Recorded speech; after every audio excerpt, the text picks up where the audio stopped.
Underneath this mound of snow is a beaver's den and a trap. And up through the ice, Murray Emery pulls out his catch. The beaver. Animals are basically programmed to overpopulate, so there's always a surplus, and trappers are able to go out and take some of that surplus and turn it into very useful, durable garments. Murray and his wife Mark have been trapping this line in the Falcon Lake area for more than 30 years. A trap line isn't an actual line. It's a mapped out portion of Crown land put aside for a person to trap. Murray is number 2, right down here. Here's Falcon Lake, halfway through Falcon Lake. Probably one of the best management systems in the world because it's brought fur back that was over-harvested in some areas. Right today there's as much fur as there ever was in Canada, almost. Anyone can apply for a trapline if they meet the criteria set out by the trapline management system. But you have a better chance at getting your own space if your family traps or if you help a trapper. My son will probably get my line if he wants because he's been trapping here since he was very young and he's an experienced trapper. I started carrying him when he was little on a backpack before I had a snowmobile, and so all my trapping was done on snowshoe and with a little one on my back that would lean over and didn't really help the situation.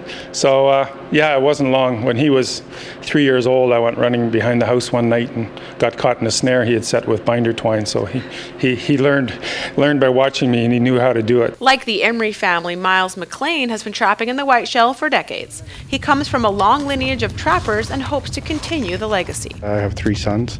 They love trapping, and I've took them out there, babes in arms. They're out to the trap line, and they grew up on it, and I just feel complete out there. I don't know how to say it. Along with the history comes the hard work. A lot of it's very rugged travel. So every inch of the wilderness is trapped, and sometimes you're miles and miles away on your own.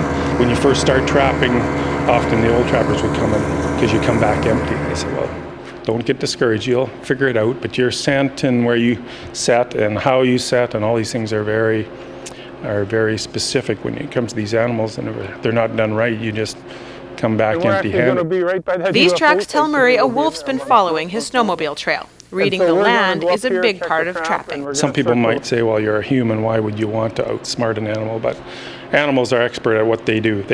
They smell and they survive in the boonies, so actually catching them is quite a challenge. It's not like you just go out there and they jump into your traps. You can spend hours and hours. Sometimes I wonder why he does it, just because it is a huge amount of work for very little monetary reward, but I do know why he does it, because it's a way of life and it's a healthy, good thing for the environment. Anything that's not fur, with the exception of wool and cotton, is basically a petroleum product. So it's mined from a non-renewable resource. So now everybody's trying to go green and minimize their imprint. So the best thing you can do to go green and minimize your imprint on the world is to wear fur, because it's been going on since the early fur trade in the 1800s, and it's still a viable industry today and a very sustainable product. Still set the trap. Trappers use a few different types of traps. This trap is called a leg hold, and it doesn't hurt the animal when engaged. Now, how is it? It holds the animal until the trapper comes. The next trap is a kill trap, and as you can see, it does the job swiftly. We're picking up some of these marten boxes because we're going to move them to a new area for a while. The marten traps are put in boxes and hung onto trees, and they don't always catch martens. Notice how this animal is caught.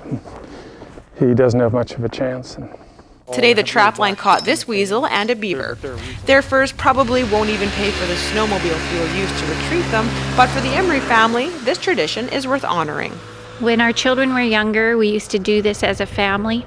So it was not uncommon on weekends, especially, to head out for a day, take a picnic, and travel the trap line and expose the kids to that kind of life.